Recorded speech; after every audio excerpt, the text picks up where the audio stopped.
Rachel with Rachel Ray's Crime Corner. Hope you're having a wonderful day today.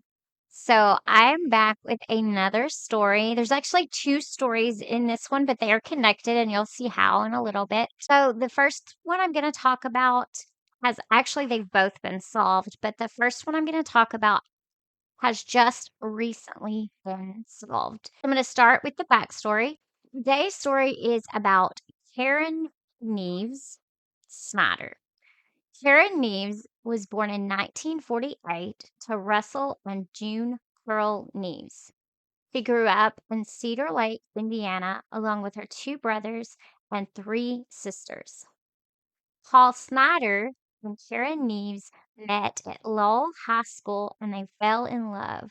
The two were married in August of 1965 and resided in Cedar Lake for a year. After giving birth to a sweet baby girl named Paula, they moved to a home in Calumet, Illinois. Karen had not really wanted to move away from her home in Cedar Lake. She had confided this in some friends that she was actually scared in Calumet and wanted to return home.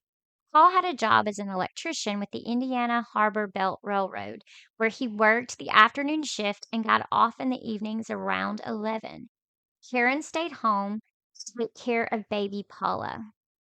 Afternoon of November 22nd, 1966 was the same as any other day. Paul and Karen had lunch together and enjoyed the afternoon. They gave each other a hug as he headed off to work. Karen began to go about the rest of her day, cleaning the kitchen, doing laundry, and feeding the baby. Soon Paul would call to check on her, which was always a highlight of her day. Suddenly, she heard something outside and went to check to see what it was. Her in laws were going to be home this weekend, so maybe it was them. Paul was busy at the railroad, but he couldn't quit thinking about how beautiful his wife had looked as she waved to him from the doorway that afternoon. He was so grateful when his break time came so he could call home. He dialed the number and anticipated the sweet voice that he would hear when she answered the phone. It kept ringing, and no answer came. He called multiple times during his shift, but he never did get an answer. She always answered the phone, but he tried to reassure himself and not worry too much. She was probably just busy with the baby and didn't hear the phone, or perhaps she was tired and resting with baby Paula. On the same day in Cedar Lake, June Pearl Neves, Karen's mom, received a phone call around 4 p.m. She didn't make it to the phone in time. She assumed if it was something important, they'd call back. At age 18, Karen was her second oldest child, so June must have had her hands pretty full with at least four younger children. However, this unanswered call would be something that would haunt her for years. Frank and Elizabeth Snyder, Paul's parents, had been on vacation for a few weeks. While they were away, their son and daughter in law had been watching their little boxer, Cindy. They arrived home from Buffalo, New York that Saturday around 8:30 p.m. They lived on the same street as their son, so after they took their luggage into their home, they walked a few doors down to get their dog. Knocking on the door and ringing the doorbell produced no response. Looking through the front window, they could see that the TV was on, along with the bathroom light.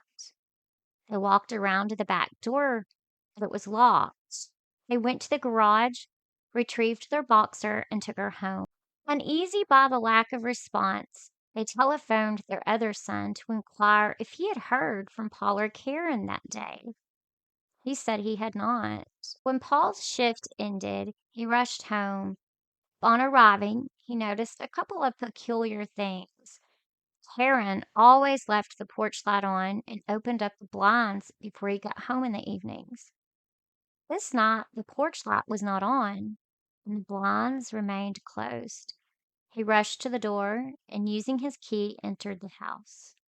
He immediately noticed sweet baby Paula peacefully sleeping in her bassinet in front of the television set in the living room. The TV was on, and the TV guide was nearby, and opened up to the Saturday evening programs. He also noticed the bathroom light was on. He felt comfort in the serenity of the sleeping baby and apparent signs of life. This peace would not last long. He approached the lit up bathroom, calling his wife's name, but there was no answer. In the bathroom, he could see blood splatter on the tub, toilet, sink, and floor. Panic began to overtake him. As he approached the hallway stairs, still calling his wife's name, he tried turning on the light, but the light in the hallway wasn't working.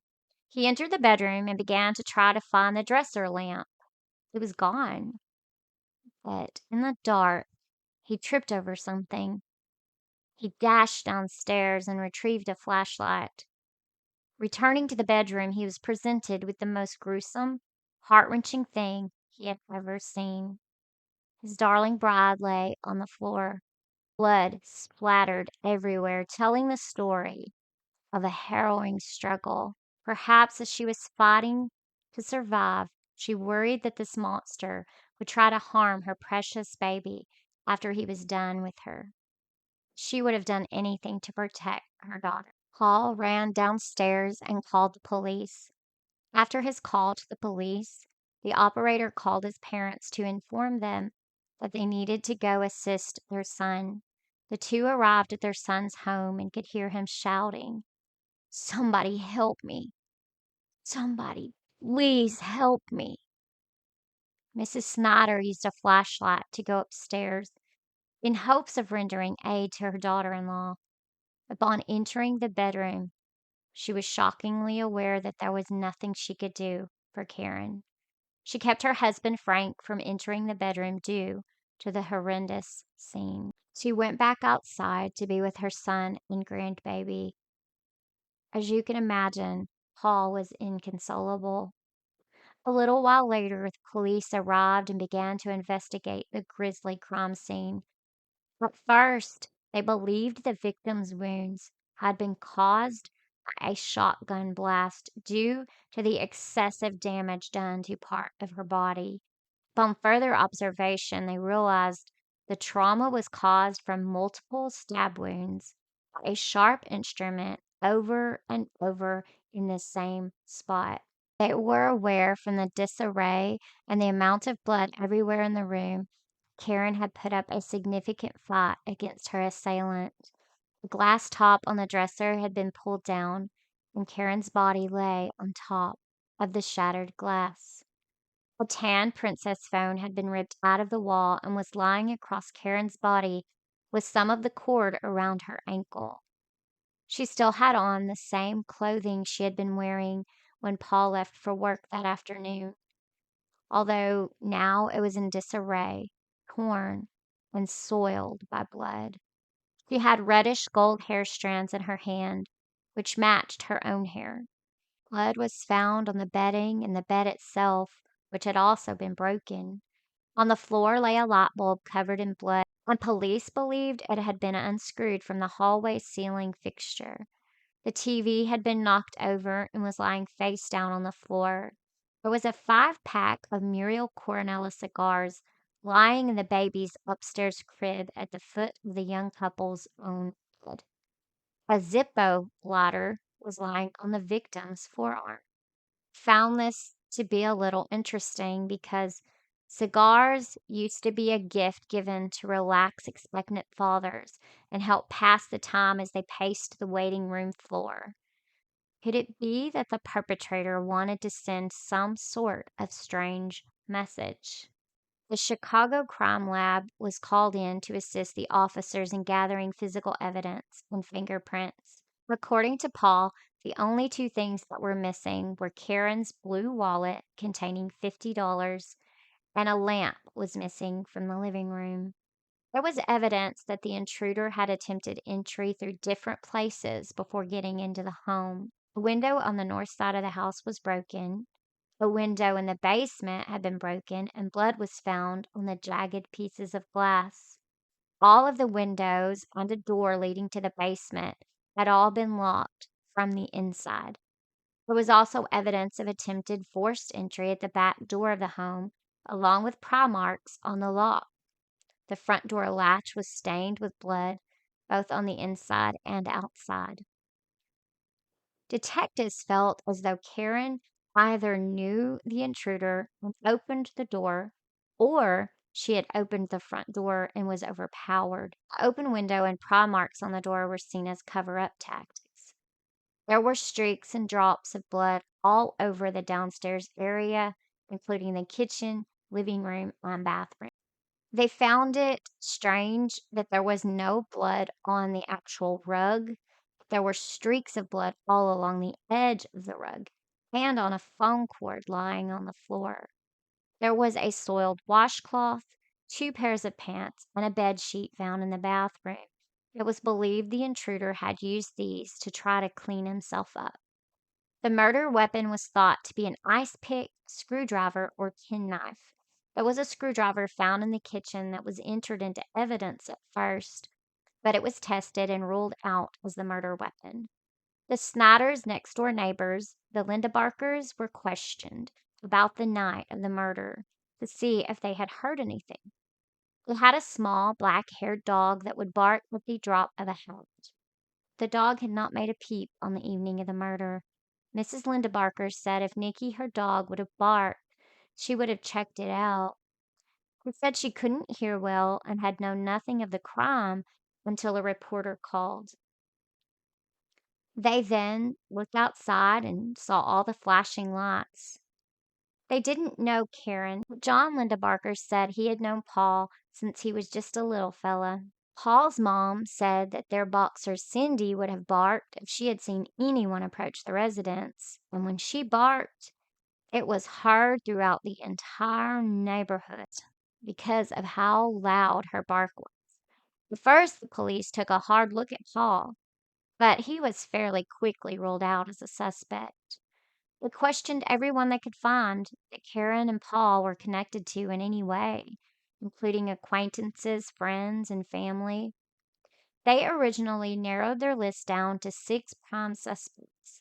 At Karen's funeral, one of the pallbearers stood out to the police. He had visible wounds on his face and hands. 1 week later, he moved to the top of the list and the others were soon eliminated. James Bobbier had been a longtime friend of the Snyders, and by his own admission, he had been in their home several times. He had explained to the investigators that they would find his fingerprints and blood there because while he had been visiting the Snyders, he had cut himself on one of their windows. Hate it when that happens. There were two types of blood found at the crime scene, type A and type O. Karen's blood type was O. The intruder had type A. Aubier also had type A. Paul did not have type A or O. Aubier's wife told officers that her husband had come home on the evening of the crime, acting very nervous. He was disheveled, and she noticed a gash on his forehead along with wounds on his hands. She said he had washed his own clothing and taken a shower before going to Calumet Region Clinic, where he received 7 stitches to close the head wound. He told his wife and later told officers that he had incurred these injuries by tripping over a stump on his way home. The investigators tracked his movements on the night of the crime and found he had been at several local taverns during the hours leading up to the murder. He was initially arrested in connection to the murder of Karen Snider, but there was not enough evidence to take him to trial. In April of 1967, Bobbier's wife reported him missing to the police. She said he had been drinking heavily, causing him to lose his job. He had fled from Calumet along with another resident. The next day, they were involved in a car crash in Hammond, Indiana. Belief was that he had gone to Virginia or West Virginia, leaving his wife and young child behind. Paul and his daughter moved in with his parents after the crime so that they could help him care for baby Paula. Paula grew up in a loving environment, but once she entered school, she said kids would question her about where her mom was. Some would even tease her and laugh at her. Around the age of 11, she asked her father what happened to her mom, and he explained it to her in the best way he knew how. Eventually, Paul met and fell in love with a lady by the name of Connie. Connie loved and adored Paula, raising her as her own daughter. Paul's family always believed James Bobbier was guilty of the murder. Paul continued to try to fight for justice for Karen until the day he died. Paula believes this lack of closure caused her father's early death at the age of only 45. For many years to come, the family continued on with their lives. Paula got married and had children. In 2009, Paula put a call into the Calumet City Police Department, but the detective she spoke with gave her little hope. He stated that the evidence wasn't available. Her father, Paul, had a cousin, and his cousin's wife never could get the brutal murder of Karen out of her mind. When her grandson, Kevin Seeley, would spend time with her, he called her Grandma D. This story of Karen would occasionally come up. He listened to her and learned there had been a primary suspect who was never convicted due to a lack of evidence. Kevin began to wonder if maybe some of the evidence that had been gathered at the time of the murder could now be tested for DNA and perhaps bring about a conviction in the cold case. In December of 2022, he put in a call to Calumet City detectives. 16 months later, the original suspect, James Bobbier, was charged with first-degree murder. His trial began on May 21st, 2024. There is now hope for the family to receive the justice they have waited for nearly 58 years to receive. While researching this story, I found something a little interesting in connection to James Bobbier. This is another story, and this one is actually a little more popular. Um, just listen to it, see if you've heard it before. In 1982, Bobbier was living in St. Louis, Missouri. He had a best friend named Lloyd Allen, and the two worked together at Intertherm Incorporated, where Lloyd worked as a quality control analyst. Lloyd had been living with and caring for his elderly parents until May of 1981, when his mom finally gave up her fight with cancer. While visiting his mom in the hospital, he met a lady there named Shirley Hawkins. She had actually been dating his younger brother. In June of that same year, they began dating. In July, she quit her job at an old folks' home where she had been working as a nurse's assistant. Lloyd was absolutely head over heels in love with Shirley, and he asked her to marry him. In September, the two were married, and James Bobbier was Lloyd's best man. Shirley had 4 children: Renee, Paul Jr., Norma, and Paula. Norma and Paula were still living in the home. Lloyd loved them and treated them like daughters. In February of 1982, Lloyd bought an $11,200 truck, and then he bought an $11,700 Mercury sedan for Shirley. $11,000 in 1982 is equivalent to over $35,000 today. So that would be like spending over $70,000.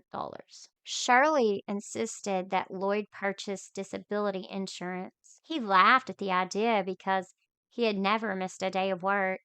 He was certain he didn't need it, but he did it because he loved her and did practically anything she asked. That very same month, Lloyd began to feel ill. Bobby said Lloyd had always been the nicest guy and would do anything for anyone. But he began to change. He became irritable, and every Monday he would come to work in a stupor, which was very strange because he had never been someone to drink hard liquor. Bobby said he'd drink a few beers, but never enough to alter his behavior, cause a stupor. He had asked Lloyd what was wrong with him, and he showed Bobby a bottle of pills. Since he had been feeling so poorly, Shirley had gone to the doctor and gotten him this medicine. There was no label on the bottle, no prescription, nothing. On Thursday, April the 8th, the two told each other goodbye, and Lloyd had told his friend he'd see him on Monday, since they were off work for Good Friday. This was the last time Bobby would ever see his friend alive. Bobby tried to contact Lloyd on the phone, but was never able to talk to him. Lloyd was hospitalized on May 6th. Bobby A still wasn't able to contact him at the hospital because they said no visitors and no phone calls. At one point, he was finally able to get a call through, but he said Lloyd was incoherent and very confused. Because Intertherm was sending sick leave payout to Lloyd, they received a report from his doctor each month. By May 18th, they cited general malaise, but stated he should be able to return to work by the end of June. However, when that time came, Lloyd was referred to a cardiologist. This same pattern continued all the way until October, with reports saying he could return in a month, but he was never actually strong enough to return to work. Lloyd Allen passed away on November 1st, and his death was initially attributed to natural causes. Neighbors said that up until February of that year, they had known Lloyd as a jovial, kind man. When he would get home from work, he often was smoking a cigar and he would smile and wave. One of the neighbors, Dottie Hill, said she began noticing changes as early as spring of that same year. He would stumble around his yard, could barely talk, and had lost a considerable amount of weight. Shirley told some neighbors that her husband had an inoperable brain tumor, while informing others that he was hypoglycemic. Another neighbor said that Shirley had extreme mood swings. Sometimes she would have outbursts, kicking things off the porch and even hitting her children. At other times, she was like a completely different person, pleasant to be around, and talking about how wonderful her husband was. Mrs. Hill said that a week prior to Lloyd's death, Shirley's daughter Norma had asked her to come look at her stepdad. Dottie said he was lying in bed and looked like he was dying. She saw bottles of medicine all around him and asked Norma if she could call an ambulance. Norma said, "He's just drunk. He'll come out of it." After the death, Mrs. Hill called the police and said she suspected foul play. Other neighbors said when the two had first married, Lloyd was a picture of health, but very soon he couldn't even stand up or work. Some of the neighbors said they really believed he had a brain tumor. Norma and Paula testified that they had seen her put a gasoline additive in a glass of warm water, sugar, and orange food coloring, and tell Lloyd it was an iron supplement. They saw her put antifreeze into his beer and wine also. Around 3:30 a.m. on November the 1st, the girls awoke to the sound of their stepdad vomiting. He was spitting up blood. They wanted to call for a doctor, but Shirley objected, saying there were no doctors available at that time in the morning. Lloyd tried to reach for the phone, and she moved it out of his reach, stating the same thing. She then gave him some sleeping pills and cold medicine that the girls later said had antifreeze in it. They all returned to bed until 7:45 when Shirley sent the girls on an errand. When the girls returned home around 8:30, Norma went in to check on Lloyd. She said his lips were blue and his eyes were rolled back in his head. She knew he was no longer alive. Shirley sent the girls out of the house again with no mention of calling a doctor. When they arrived home around 12:15 p.m., Shirley had still not called a doctor. At that time, Norma called 911, but Shirley retrieved the phone and spoke with the operator. When paramedics arrived, she told them that he had passed away just 15 minutes prior. In regard to the antifreeze, Norma said she had only told one friend about it, and she had not been aware it could kill someone until she saw newspaper clippings referring to the danger of it. On November 5th, she decided to tell authorities what she knew. Now I'm going to give you a little backstory to Norma's mom, Shirley. According to Shirley's mom, Shirley was the apple of her father's eye. She would run to greet him every time he came home. She was the oldest of 8 children, so growing up, they never had a lot. They always had what they needed. Shirley had always dreamed of becoming a nurse. She ended up dropping out of high school and working at a restaurant. She met a man named Bill Warren and ran away with him at the age of 17. She returned home a year later, pregnant with her first child, Renee. In the early 1960s, she met Paul Hawkins. The couple had 3 children together: Paul Jr., Norma, and Paula, and they were married in 1968. The couple had a tumultuous relationship, and she filed for divorce, stating that Paul mistreated her. Her daughter Norma said that after Paul left, Shirley became controlling and abusive. She would lock them inside the home, only allowing them to go to school. She kept the telephone locked away where they couldn't use it. One day, after his mom left for work, Paul Jr. tried to run away by escaping out of the window. Shirley caught him and beat him with an extension cord. Norma said she would often beat them with extension cords, and their bruises would always be under their clothes, so no one could see them. Eventually, Norma met a man named Daniel Knoll in the spring of 1977. And Norma was hopeful because her mom had started treating them better. Daniel and Shirley were married, and he made Shirley the beneficiary of a $17,000 life insurance policy from the trucking company where he worked. Around Christmas of that year, David Knoll, Daniel's brother, said that Daniel visited him and he wanted David to sign as beneficiary of the policy with the understanding it would be used for his 3 children from his first marriage. He had told his brother that his marriage was not doing well, and Shirley had filed for divorce. Soon after that visit, Daniel became very sick. He was despondent, depressed, and incoherent most of the time. As a result of his marital issues, he began to drink quite heavily. In February of 1978, Daniel passed away. After his brother died, David went to Shirley and told her that he would be happy to take care of all the funeral expenses with the insurance money. She became belligerent and threatened to keep the family away from the funeral. When David filed the insurance claim, he was informed that Shirley had already filed a beneficiary card. It was dated 5 weeks prior to Noel's death, but it was postmarked a few days after his death. The dispute went to U.S. District Court, and a handwriting expert testified that the signature on the new beneficiary card had been forged. The federal judge awarded the insurance to David Knoll, who distributed it to his brother's 3 children. After the death of Knoll, Shirley and Paul were married again. Paul said he wanted the marriage to work for the sake of his children. After the couple had been married nearly a year, he said he became violently ill. He remembered one evening drinking coffee. He said it tasted like Listerine and it was very sweet. His head felt like someone took an axe and split it in half, and then he went blind. His wife took him to the hospital where she worked. The doctors said his health issues were related to his heart. About 4 days later, he began to recuperate. Sometime later, he was rushed to the hospital again, this time with internal bleeding. He said those were the only 2 times he had ever suspected his wife of poisoning him. Norma's account of the second time that he went to the hospital, she says that he had eaten some brownies Shirley made.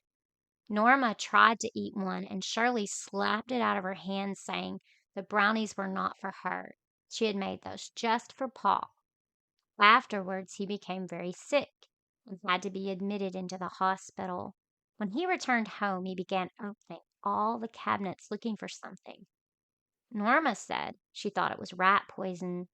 After that second incident, Paul and Shirley were divorced again. And in 1981, Shirley met Lloyd Allen. It wasn't long before he started to feel very ill, but this time the girls were older and witnessed what their mom was doing.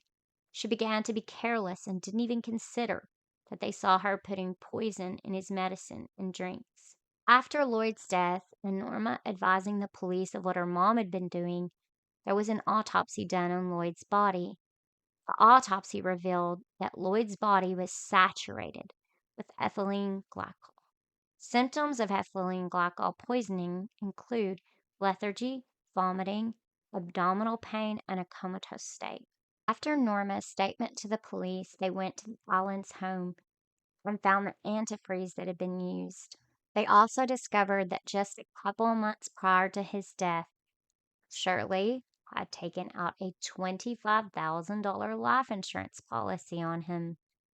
Due to the evidence against her, and at the insistence of David Knoll, Daniel's body was exhumed and a detailed toxicology report was done on him. They could find no evidence of poison anywhere in his body. It was determined to be his heart.